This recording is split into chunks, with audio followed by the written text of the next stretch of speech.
100 நாள் வேலை திட்டம். இதை தெரியாதவங்க யாருமே இருக்க முடியாது. ஏன்னா நம்ம கிராமத்துல இருக்கிறவங்க எல்லாருமே இந்த வேலைக்கு போயிட்டு இருக்கீங்களா நம்ம பார்த்திருப்போம். அட்லீஸ்ட் நம்ம சொந்தக்காரங்களையோ நம்ம தெரிஞ்சவங்களோ யாராச்சும் ஒருத்தங்க சொல்லியாவது கேள்விப்பட்டிருப்போம் இல்லையா?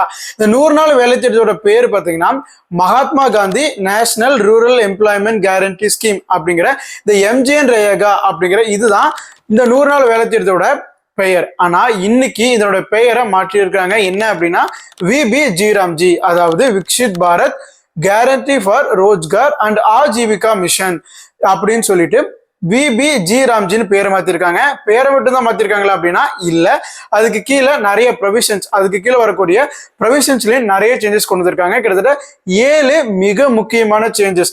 இதுக்கு முன்னாடி இருந்த 100 நாள் வேலை திட்டத்துக்கும் இப்ப புதுசா கொண்டு வந்திருக்கக்கூடிய இந்த VBG திட்டத்துக்கும் இருக்கக்கூடிய 7 மிக முக்கியமான வேறுபாடுகளை தான் இந்த வீடியோல பார்க்க போறோம். நோபல் பரிசு பெற்ற ஒரு பொருளாதார வல்லுநரே இந்தியாவுக்கு இந்த திட்டம் மிகவும் முக்கியமானது, இது மிகவும் அத்தியாவசியமானது, இந்த திட்டத்துல என்ற ஒரு மாற்றமும் கொண்டுட்டு வராதிங்க அப்படின்னு நரேந்திர மோடிக்கு கடிதம் எழுதி இருந்தோம். அது மட்டும் இல்லாமல் அப்போசிஷன் பார்ட்டி ரூலிங் ஸ்டேட்ஸ் எல்லாருமே மிகப்பெரிய கண்டனங்கள் தெரிவிச்சிருந்தாலும் காலையில லோக்சபால பாஸ் பண்ணி ஈவினிங் ராஜ்யசபால பாஸ் பண்ணி இப்போ பிரசிடென்ட் கையெழுத்து போட்டு சட்டமாகவும் மாறிடுச்சு, இம்ப்ளிமெண்டேஷனுக்கு வந்துருச்சு. ஸோ அப்படி இப்போ நடைமுறைக்கு வந்திருக்கக்கூடிய இந்த புதிய 100 நாள் வேலைவாய்ப்பு திட்டத்துல இருக்கக்கூடிய மாற்றங்கள் என்னென்ன அப்படிங்கறத இந்த வீடியோல பார்க்க போறோம்.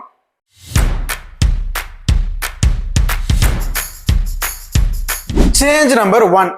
ஃபர்ஸ்ட் என்ன மிகப்பெரிய சேஞ்ச் அப்படின்னா 100 நாள்ல இருந்து இனிமேல் 125 நாளா உயர்த்தி இருக்காங்க. ஓகே, என்னப்பா அது 100 நாள் இருந்த வேலை இப்ப 125 நாள், அப்ப நமக்கு பாசிட்டிவ் தானே, இப்போ நமக்கு ஒரு 25 நாள் மக்களுக்கு கூடுதலா வேலை கிடைக்கும் அப்படின்னு நீங்க நினைக்கலாம். பட் இதை பத்தி நம்ம முழுசா தெரிஞ்சுக்கணும் அப்படின்னா ஃபுல்லா இந்த லாவை, இந்த சட்டத்தை நம்ம முழுசா படிச்சோம்னா மட்டும்தான் நமக்கு இதுக்குள்ள இருக்கக்கூடிய ஒவ்வொரு நுணுக்கங்களும் நமக்கு புரிய வரும்.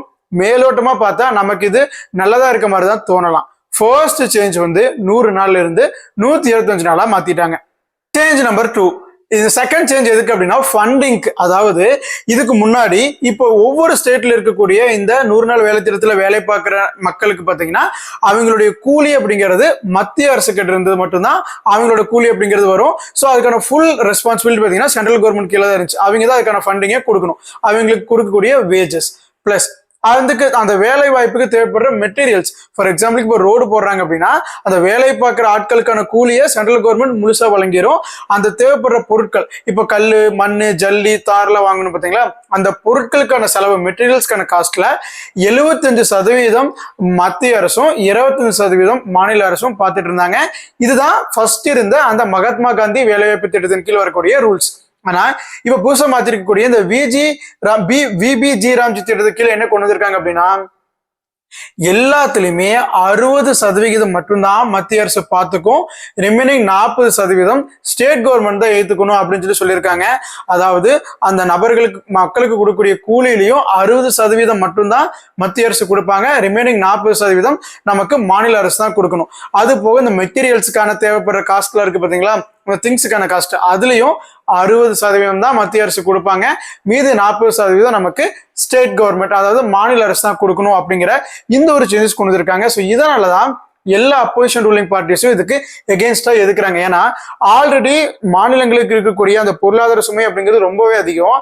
இந்த நிலைமையில இந்த திட்டத்துக்கு கீழே கொடுக்கக்கூடிய இந்த வேஜஸ், இந்த ஊதியங்கள் எல்லாமே மாநில அரசும் சேர்ந்து கொடுக்கணும் அப்படிங்கிறப்போ அது அவங்களுக்கு ஒரு மிகப்பெரிய பொருளாதார நெருக்கடியை ஏற்படுத்தும். அப்படிங்கிறதுனாலதான் இது மாநில அரசுக்கும் மத்திய அரசுக்கும் இது இன்னுமே எச்ச ஒரு பிரச்சனையை தான் ஏற்படுத்தும் அப்படிங்கிறதுல அப்படின்னு நிறைய பேர் சொல்லிட்டு இருக்காங்க. இன்க்ளூடிங் நம்ம சிஎம் பாத்தீங்கன்னா சிஎம்மும் இதுதான் சொல்லியிருப்பாரு. ஸோ இது மாநில அரசுக்கு இருக்கக்கூடிய சுமையை இன்னுமே ஏத்தி இருக்காங்க அப்படின்னு சொல்லியிருப்பாரு. அது முழுக்க உண்மைன்னு சொல்லலாம். ஏன்னா ஃபர்ஸ்ட் 100% மத்திய அரசு பார்த்துட்டு இருந்த அந்த ஒரு கூலியை இப்போ 60% தான் நாங்க கொடுப்போம், மீதி 40% நீங்க தான் கொடுக்கணும் அப்படின்னு சொல்றது absolutely now it's going to be a burden on state government. Change number 3.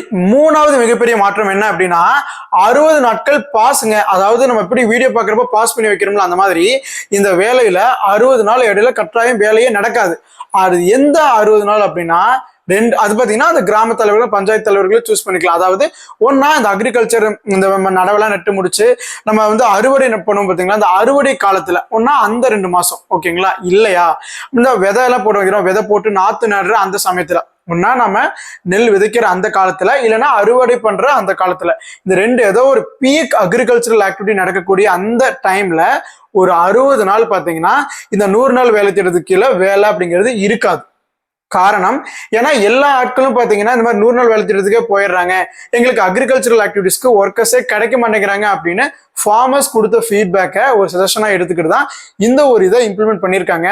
But இது முழுக்க முழுக்க நமக்கு நல்லதா அப்படின்னு கேட்டீங்கன்னா, ஃபார்மர்ஸ்க்கு அதுவும் பெரிய அதான் சொல்ற ஒரு ரிச் ஃபார்மர்ஸ்க்கு அது ரொம்ப பெனிஃபிட்டா இருக்கும் அப்படின்னு சொல்லலாம். பட் அதை தவிர அங்க வேலை பார்க்கக்கூடிய அந்த ஆட்களுக்கு அது கண்டிப்பா ஒரு ஏமாற்றம் தான். ஏன்னா இப்போ அவங்க எல்லா 100 நாள் வேலை திட்டங்கிறது கம்ப்ளீட்டா ஸ்டாப் பண்ணிட்டாங்க. அந்த 2 மாசம் கம்ப்ளீட்டா விவசாயத்துக்கு கூலி வேலைக்கு தான் போகணும் அப்படிங்கிறப்போ அப்போ அவங்களுக்கு ஆட்கள் நிறைய பேர் இருப்பாங்க. அப்போ அவங்க கூலி கொடுக்க வேண்டியது பார்த்தீங்கன்னா கம்மியாகும். இப்போ ஒரு நாளைக்கு இப்போ இதுல 100 கூலி வந்து இப்போ 200 ரூபா கொடுக்குறேன்னு வச்சுங்களேன். இப்போ வந்து நிறைய பேர் ஆள் இருந்தாங்க அப்படின்னா அவங்களுக்கு 200 ரூபா கொடுக்கணும் அவசியம் இல்லை, 100 ரூபா கொடுத்தாலே வர ஆள் இருக்கும். அப்ப பாத்தீங்கன்னா அவங்களுக்கு கிடைக்கக்கூடிய கூலி அப்படிங்கிறது குறையும். இதனால அன்றாட கூலி வேலைக்கு போகக்கூடிய மக்களுக்கு கண்டிப்பா ஒரு பாதிப்பா தான் ஏற்படும் அப்படின்னே சொல்லலாம். 4வது மிகப்பெரிய சேஞ்சுங்க, இதுதான் ரொம்பவே மோசமானதுன்னு சொல்லலாம்.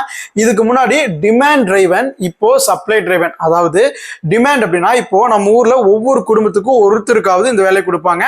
அப்படி 100 நாள் வேலை திட்டத்துக்கு கீழே வேலைக்கு போறாங்களே அவங்களுக்கு வேலை வேணும் அப்படிங்கிறப்போ டிமாண்ட் எவ்வளவு டிமாண்ட் இருக்கோ அதுக்கு தகுந்த மாதிரி கவர்மெண்ட் வேலை கொடுப்பாங்க, அவங்களுக்கான சம்பளமும் கொடுக்கப்படும். ஆனா இனிமேல் அப்படி கிடையாது. சப்ளை, அதாவது மேல மத்திய அரசு ஒவ்வொரு ஸ்டேட்டுக்கும் ஒவ்வொரு டிஸ்ட்ரிக்ட்டுக்கும் இவ்வளவுதான் ஃபண்ட் அப்படின்னு அலோகேட் பண்ணிடுவாங்க. அந்த ஃபண்டுக்கு கீழே மட்டும்தான் நம்ம ஆட்களை எடுத்து நம்ம வேலை வாங்கிக்கணுமே தவிர அதுக்கு மேல நம்ம ஆட்களை எடுக்க முடியாது. அப்படி ஒருவேளை ஆட்களுக்கு வேலை கொடுக்கணும் அப்படின்னாலும் அவங்களுக்கு உண்டான கூலியை பார்த்தீங்கன்னா மாநில அரசு தான் பார்த்துக்கணும், மத்திய அரசு அதுக்கு எந்த விதமான ஒரு ஃபண்டிங்கும் கொடுக்க மாட்டாங்க. அதாவது இதுக்கு முன்னாடி இருந்ததுல இப்போ ஒவ்வொரு வீட்டுக்கும் ஒருத்தருக்கு வேலை கொடுக்குறாங்க அப்படின்னு வச்சுங்களேன். 100 நாள் வேலை திட்டத்துக்கு கீழே இப்போ ஒரு 1000 பேர் இருக்காங்க, 2000 பேர் இருக்காங்க. இப்போ அடுத்த வருஷம் இன்னொரு 500 பேர் சேர்ந்துருக்காங்கன்னா இன்னும் 2 எல்லாத்துக்கும் வேலை கொடுத்துதான் ஆகணும். எனது ரைட் டு எம்ப்ளாய்மெண்ட், அதாவது நமக்கு இருக்கக்கூடிய வேலை வாய்ப்புக்கான உரிமையின் கீழே தான் இந்த சட்டமே கொண்டு வரப்பட்டது. ஸோ எல்லாருக்கும் கட்டாயம் வேலை வாய்ப்பு கொடுக்கணும் அப்படிங்கிறதுனாலதான் இந்த ஒரு திட்டமே. அப்போ கட்டாயம் வேலை வாய்ப்பு அப்படிங்கிறது கொடுப்பாங்க. எவ்வளவு டிமாண்ட் இருக்கோ அந்த அளவுக்கு இங்க வேலை வாய்ப்பு கொடுத்துதாகணும். அதாவது ஒரு குடும்பத்துல 4 பேர் இருக்காங்கன்னா 4 பேருக்கு இந்த வேலை கொடுக்க மாட்டாங்க, ஒரு குடும்பத்துக்கு ஒருத்தருக்கு தான் அந்த வேலை. அப்படி இருக்கப்போ அவங்களுக்கு நீடு இருக்கு, வேலை வேணும்னு கேட்கறாங்க அப்படின்னா கட்டாயம் அவங்களுக்கு ஒரு ஜாப் கார்டு போட்டு அவங்களுக்கு 100 நாள் வேலை திட்டத்துல சேர்த்துக்கிட்டு தான் ஆகணும். அதுதான் இதுக்கு முன்னாடி இருந்த Mahatma Gandhi national rural employment guarantee scheme கீழே வரும். ஆனா இப்ப புதுசா கொண்டு வந்திருக்கக்கூடிய இந்த விபிஜி ராம்ஜி திட்டத்தின் கீழே பாத்தீங்கன்னா அப்படி எந்த விதமான ஒரு கட்டாயமும் கிடையாது. மேல மத்திய அரசு முடிவு பண்ணி ஒரு மாநிலத்துக்கு இவ்வளவுதான் ஃபண்டு, ஒரு மாவட்டத்துக்கு இவ்வளவுதான் ஃபண்டு அவங்க அலோகேட் பண்ணி கொடுத்துறாங்க அப்படின்னா அந்த ஃபண்டுக்கு கீழே தான் அவங்க அதுக்கு தகுந்தமான ஆட்களை தான் அவங்க எடுத்து வேலை அப்படிங்கறது வாங்கிக்கணும். அது மட்டும் இல்லாம அவங்களுக்கு கொடுக்க வேண்டிய சேலரி கூலியிலே பாத்தீங்கன்னா வேஜஸும் பாத்தீங்கன்னா 60% மட்டும் தான் சென்ட்ரல் கவர்மெண்ட் பார்த்துப்பாங்க, ரிமைனிங் 40% ஸ்டேட் கவர்மெண்ட் தான் பார்க்கணும். ஸோ இதுதான் இதுல இருக்கக்கூடிய பயங்கரமான ஒரு மிகப்பெரிய டிராபேக்கா எல்லாருமே சொல்லிட்டு இருக்காங்க. பட் ஸ்டில் நவ் இந்த சட்டத்தை பாஸ் பண்ணிட்டாங்க, நடைமுறைக்கு வந்துருச்சு. ஸோ இதுக்கப்புறம் இதனுடைய விளைவுகள் எப்படி இருக்கும் அப்படிங்கறத நம்ம வெயிட் பண்ணி தான் பார்க்கணும். 5வது மிகப்பெரிய சேஞ்ச் அப்படின்னா என்ன அப்படின்னா, இந்த 100 நாள் வேலை திட்டத்துக்கு ஆட்கள் எடுக்கிறாங்க இல்லையா, அவங்கள எந்த வேலைக்கு வேணாலும் பயன்படுத்திக்க முடியாது. அது எந்த வேலைக்காக பயன்படுத்தணும் அப்படிங்கிறதையும் மத்திய அரசு தான் முடிவு பண்ணி சொல்லுவாங்க. அதாவது நீங்க இப்போ ஒரு கிராமத்துல இருக்கக்கூடிய ரோடு போற வேலைக்கு பயன்படுத்திக்கலாம், இல்ல வந்து இப்போ குளம் குட்டையெல்லாம் தூர் வர பணிக்கு பயன்படுத்திக்கலாம். அந்த மாதிரி ஒரு 5 விதமான இது கொடுத்துருக்காங்க. அந்த இது கேட்டகரிக்கு கீழே மட்டும்தான் இந்த 100 நாள் வேலைவாய்ப்பு திட்டத்துல கீழே வேலை செய்யற மக்களை வந்து நம்ம பயன்படுத்திக்க முடியும். ஸோ நம்ம நினைக்கிற மாதிரி எந்த விதமான ஒரு வேலைக்குனாலும் பயன்படுத்திக்கலாம் அப்படிங்கிற அந்த ஒரு லிபர்ட்டி இதுல போயிருச்சு அப்படின்னு சொல்லலாம். ஏன்னா இதுக்கு முன்னாடி இருந்த மகாத்மா காந்தி தேசிய ஊரக வேலைவாய்ப்பு திட்டத்தின் கீழே பாத்தீங்கன்னா கிட்டத்தட்ட நிறைய கேட்டகரிக்கு நம்ம பயன்படுத்திக்கலாம். இப்போ நம்ம சின்ன சின்ன வேலைக்கு இந்த அதுக்கு ஃபுல்லா முடிவு பண்றதெல்லாம் யார் அப்படின்னா பஞ்சாயத்து தலைவர் தான். அந்த கிராமத்துல அந்த ஊர் பஞ்சாயத்து தலைவர் தான் என்னென்ன வேலைகள் இருக்கோ அதுக்கு தகுந்த மாதிரி இப்போ இங்க ஒரு குளம் தூர் வர்றாங்க, ஒரு வாய்க்கால் தூர் வர்றாங்கன்னா அதுக்கு ஆட்கள் அங்கே பயன்படுத்திக்கலாம். இல்ல ரோடு போடுறாங்கன்னா ரோடு போற ஆட்கள் தேவைன்னா அதுக்கு அவங்க பயன்படுத்திப்பாங்க. அந்த மாதிரி எந்தெந்த விஷயத்துக்கு அதை பயன்படுத்தணும் அப்படிங்கிறது முழுக்க முடிவு பண்ண போறது பஞ்சாயத்து தலைவர் தான். ஆனா அவரும் எல்லாத்துக்கும் எதுக்கு வேணாலும் யூஸ் பண்ணிக்கலாமா அப்படின்னா கிடையாது.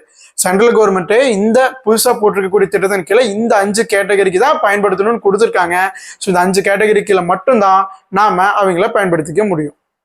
ஆறாவது மிகப்பெரிய சேஞ்ச் என்ன அப்படின்னு சொல்லிட்டு பாத்தீங்கன்னா, இதுக்கு முன்னாடி இந்த 100 நாள் வேலைவாய்ப்பு திட்டத்துல கீழே வேலை பார்க்குறவங்க எல்லாத்துக்கும் ஒரு ஜாப் கார்டு, ஒரு அட்டைன்னு சொல்லி ஒரு அட்டை மாதிரி கொடுப்பாங்க, ஒரு ஐடென்டிஃபிகேஷன் கார்டு மாதிரி. அது வந்து ஜாப் கார்டு அப்படின்னு சொல்லுவாங்க. ஸோ அதை வச்சுக்கிட்டு தான் அவங்களுக்கு அட்டனன்ஸ் எல்லாம் மார்க் பண்ணுவாங்க. பிளஸ் அவங்களுக்கு அந்த சேலரி ப்ராசஸ் பண்றது, எவ்வளவு பேர் இந்த இடத்துல, இந்த கிராமத்துல, இந்த பஞ்சாயத்துல வேலை பார்த்திருக்காங்க, அந்த 100 நாள் வேலை திட்டத்துக்கு கீழே அப்படிங்கிறத கணக்கெடுத்து அவங்களுக்கு உண்டான ஃபண்ட் அப்படிங்கிறது ப்ராசஸ் பண்ணுவாங்க. இனிமேல் அந்த ஜாப் கார்டு அப்படிங்கிறது கிடையாது, அது செல்லாது. இதுக்கு பதிலா கிராமின் ரோஸ்கார் கேரண்டி கார்டு அப்படிங்கிற இந்த கார்டு தான் இனிமேல் செல்லுபடி ஆகும். இந்த கார்டு வச்சிருக்கிறவங்களுக்கு மட்டும்தான் இனிமேல் அந்த 100 நாள் வேலைவாய்ப்பு திட்டத்தின் கீழே இந்த ஒரு வேலை அப்படிங்கிறது கொடுக்கப்படும். ஏழாவது ஒரு மிகப்பெரிய சேஞ்ச் என்ன அப்படின்னா, இவ்வளவு நாள் இதுக்கான திட்டத்தை இம்ப்ளிமெண்ட் பண்ற எல்லாத்தையும் பார்த்துக்கிட்டது யாரு அப்படின்னா மினிஸ்ட்ரி ஆஃப் ரூரல் டெவலப்மெண்ட், அதாவது MORD. இவங்க தான் இந்த திட்டத்தோடைய ஃபண்டிங், பிளானிங், எதுக்காக பயன்படுத்துறாங்க எல்லாமே மானிட்டர் பண்ணது, இம்ப்ளிமெண்ட் பண்ணது, எக்ஸிக்யூட் பண்ணது எல்லாருமே இவங்க தான். இனிமேல் இந்த மினிஸ்ட்ரி இதை பார்த்துக்க மாட்டாங்க. அதுக்கு பதிலா central Gramin Rozgar guarantee council, central Gramin Rozgar guarantee council அப்படிங்கிற இந்த ஒரு கவுன்சில் அப்பாயிண்ட் பண்ணுவாங்க. ஸோ அந்த கவுன்சில் தான் இந்த 100 நாள் வேலைவாய்ப்பு திட்டத்தை இனிமேல் அவங்க பார்த்துக்க போறாங்க. அதுக்கான பிளானிங், இம்ப்ளிமெண்டேஷன் எல்லாமே பண்ண போறது அவங்க தான். ஸோ இந்த 7 மிகப்பெரிய மாற்றங்கள் தான் இதுக்கு முன்னாடி இருந்த 100 நாள் வேலைவாய்ப்பு திட்டத்துக்கும் இப்போ புதுசாக போட்டிருக்கக்கூடிய இந்த VBG ராம்ஜி திட்டத்தின் கீழே இருக்கக்கூடிய மாற்றங்களும். இந்த 7 மாற்றங்கள்ல உங்களுக்கு எந்த மாற்றங்கள் வந்து ரொம்பவே மோசமானது தோணுது, இல்லை இது வந்து வரவேற்கத்தக்க ஒரு மாற்றம்? இப்போ எக்ஸாம்பிளுக்கு பார்த்தீங்கன்னா 100 நாள்ல இருந்து 125 நாளுக்கு கொண்டு வந்திருக்காங்க. ஓகே, 25 நாள் இன்க்ரீஸ் பண்ணியிருக்காங்க, பாசிட்டிவா நீங்க நினைக்கலாம்.